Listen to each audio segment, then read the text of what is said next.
Hello friends, मैं हूं आशीष गुर्जर। आप सबका फिर से एक बार स्वागत है हमारे यूट्यूब चैनल द गुर्जर गुरु पे।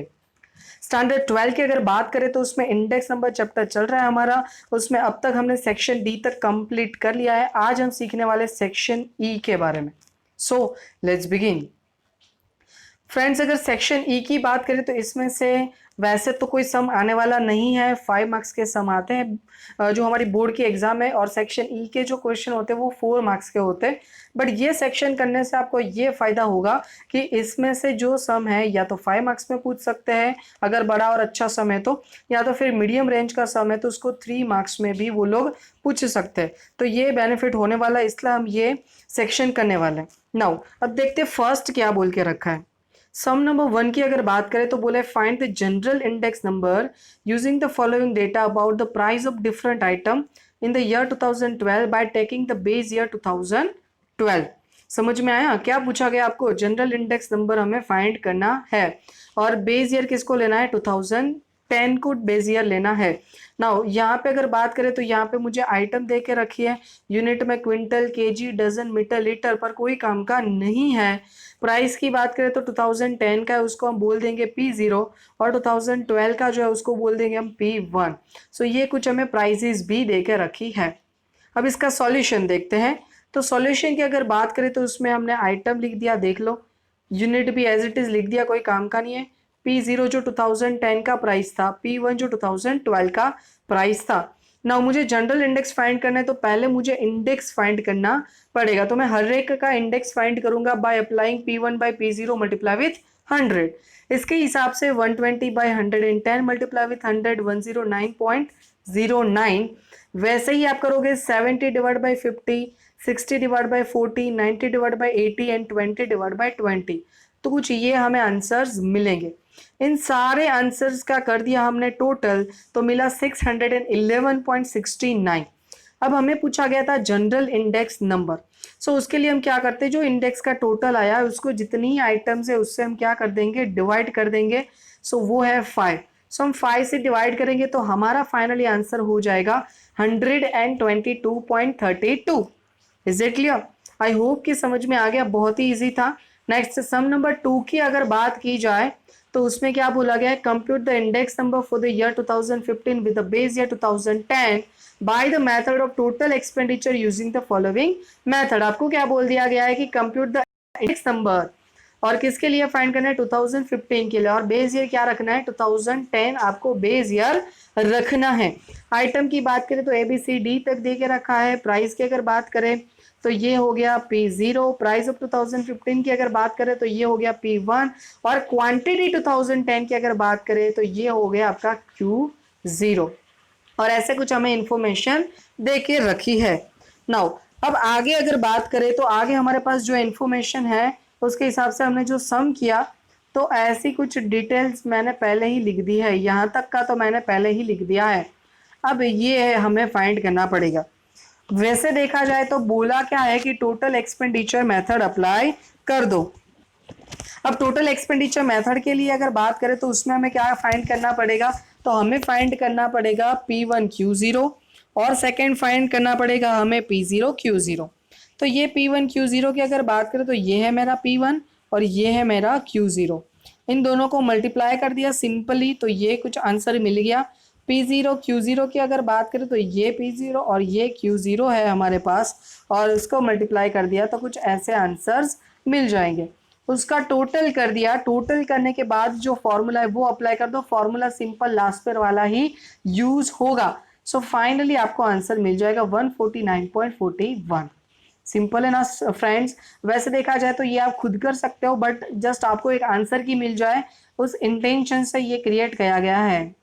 नाउ थर्ड नंबर की अगर बात करें तो बोला गया compute the index number by the method of expenditure. कौन सी मेथड? Total expenditure. पहले ही क्लियर बोल दिया 2014 बेस ईयर लेना है 2013 को। 2014 पहले दिया है, मतलब ये करंट ईयर है। कंजम्पशन की बात करें तो ये करंट ईयर का कंजम्पशन है, इसको हम बोलेंगे Q1।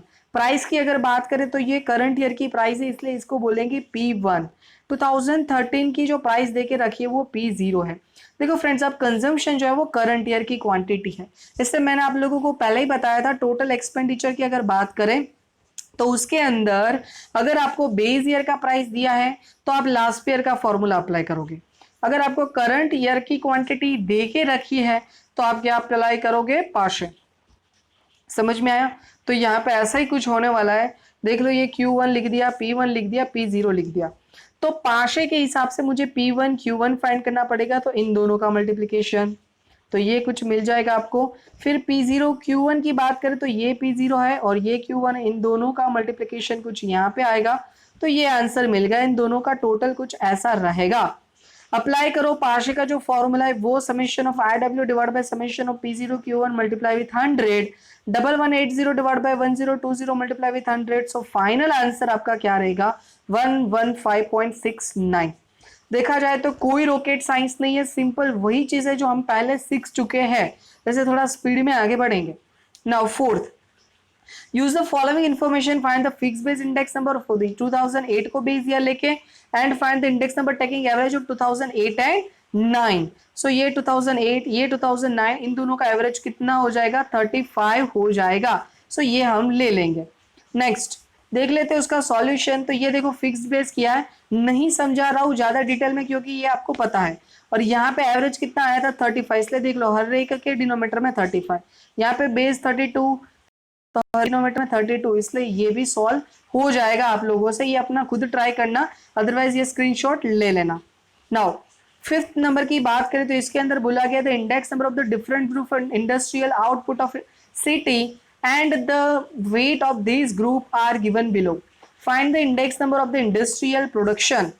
और कुछ इंडेक्स भी दिया है और कुछ वेट भी दिया है, मतलब IW अप्लाई करना है, वो तो आप वैसे ही बोल सकते हो। तो ये रहा I, ये रहा W, और हमने फाइंड कर दिया IW। मतलब कैसे फाइंड किया होगा हमने, तो ये फाइंड करने के लिए मैंने I और W दोनों को मल्टीप्लाई किया होगा।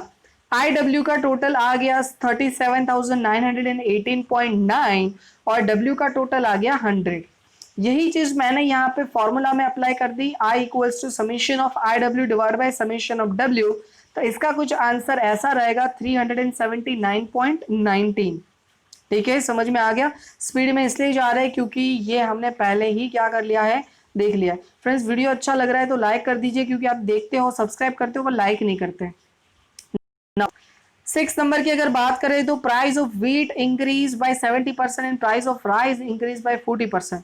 देखो अगर बात करें व्हीट की, मैं साथ में ये इसीलिए यहाँ पे लिखा है ताकि आपको ज्यादा क्लियर हो जाए। देखो व्हीट की अगर बात करें तो व्हीट की प्राइस 70% इंक्रीज हो रही है, सो 100 प्लस 70 कितना हो जाएगा, 170। राइस की बात करें तो 40%, तो राइस में हो गया 140। देन आफ्टर बात करें आगे, द प्राइस ऑफ बाजरी डिक्रीज बाय 25%, तो बाजरी 100 में से 25 माइनस कर दो, 75 हो गया। आगे बोला है price of oil increase by 40%, तो ऑयल इंक्रीज हो रहा है इसलिए 100 प्लस 40 140 हो जाएगा। एंड घी डिक्रीज बाय 5%, तो ये घी लिख दिया, 5 माइनस कर दिया 100 में से, तो 95 हो गया। यहां तक तो आई होप कि क्लियर हो गया होगा। Now if the importance of oil is 3 times, किसकी बात कर रहे हैं, ऑयल की बात कर रहे हैं, वो 3 टाइम्स है। And rice is double, oil 3 time, rice double है, वो किस से, दैट ऑफ घी, मतलब घी से। तो घी का पहले 1 कर देते तो टेंशन खत्म हो जाए। देखो घी को मैंने 1 बोल दिया, फिर बोला ऑयल का 3 टाइम है, तो ये जो ऑयल है तो 3 इंटू 1 करोगे तो कितना मिल जाएगा, 3 मिल जाएगा। फिर बोला राइस का डबल है, तो 2 इंटू 1 कितना हो जाएगा, 2 हो जाएगा। तो देखो यहाँ पे राइस में 2 लिख दिया।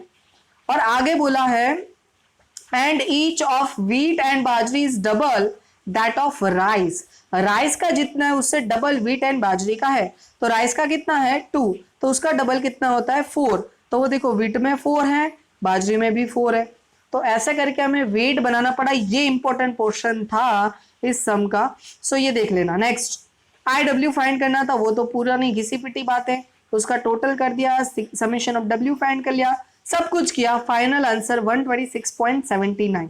बट फाइनली ऐसा बोला था, हमें इंटरप्रेट करने को बोला गया था, तो मैंने यहाँ पे शॉर्ट में इंटरप्रेट कर दिया है कि प्राइसेस या तो फिर एक्सपेंडिचर इंक्रीज बाय 26.79। कैसे इंटरप्रेट करना है उसके बारे में बहुत भाषण किया है पहले, अगर आप लोगों को नहीं पता है तो पुरानी वीडियोस प्लीज देखिए और पूरी देखिए। आप पूरे वीडियोस देखते नहीं, यहाँ पे क्वेश्चंस अराइज होते हैं।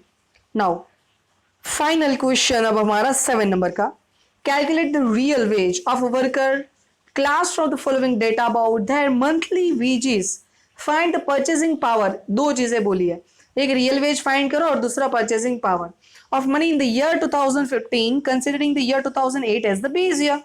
ठीक है, कुछ इंफॉर्मेशन दिए, एवरेज मंथली वेजेस है और हमारा कुछ इंडेक्स देके रखा है। सबसे पहले आप लोगों को रियल वेज का फॉर्मूला पता होना चाहिए। तो रियल वेज का फॉर्मूला कुछ ऐसा है, wage divide by cost of living index number multiply with 100।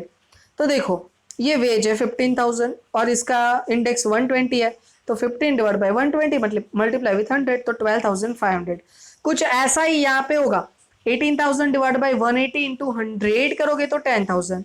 यहाँ पे भी ऐसा ही कर दो, हर एक में सेम फंडा करना है, इसलिए मैंने यहाँ पे लिखा नहीं है, आप लिख सकते हो और सॉल्व कर सकते हो, ऐसे ही कुछ आंसर मिलेगा। सिंपल फॉर्मूलेटिक ही है, क्या समझाओ बार बार। नाउ अब परचेसिंग पावर की बात करते हैं, तो उसका फॉर्मूला क्या था, 1 divide by cost of living index number multiply with 100, ऐसा हमारा कुछ था इसका फॉर्मूला। नाउ तो इसके लिए क्या हो जाएगा, तो 1 डिवाइड बाय, सिर्फ 2015 की बात की थी, तो देखो 2015 में हमारे पास इंडेक्स 260 है, इसलिए यहाँ पे मैंने 260 डिनोमीटर में लिया और 100 से मल्टीप्लाई कर दिया। सो 0.38 आया। तो जब भी परचेसिंग पावर आता है उसके आगे साइन आपको रुपीस की लगा देने की है। समझ में आया कि आपका परचेसिंग पावर कितना है, 0.38। आई होप कि ये समझ में आ गया है फ्रेंड्स। अगर वीडियो अच्छा लगा है तो पहले बता दिया है कि आप लोग लाइक कर दीजिए और आपके दूसरे फ्रेंड को शेयर कीजिए, ताकि जो लोग अफोर्ड नहीं कर सकते उन लोगों को ये वीडियो मिल सके। समझ में आया। और अगर आप इस चैनल पे नए हो तो आपको क्या करना है, सब्सक्राइब करके बेल आइकन को प्रेस करना है। Thank you so much.